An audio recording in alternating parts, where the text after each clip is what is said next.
Hello everyone, today I will show you how to add or insert text symbol in a PDF file using Foxit PDF Editor. Open your PDF file with Foxit PDF Editor.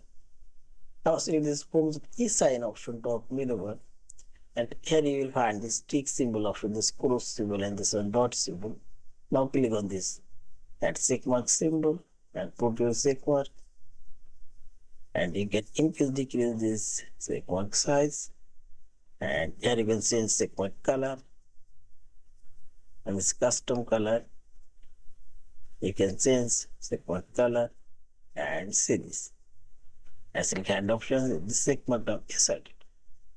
Again I'll insert this checkmark here, increase or delete, and this increase size. But here you can increase decrease and insert this one and change color, make it red, and see this. In this way you can insert checkmark to your PDF file anywhere and any place. Yeah, and finally select this file option, save or save as a PDF file. Thank you for watching. Please subscribe, like, share, and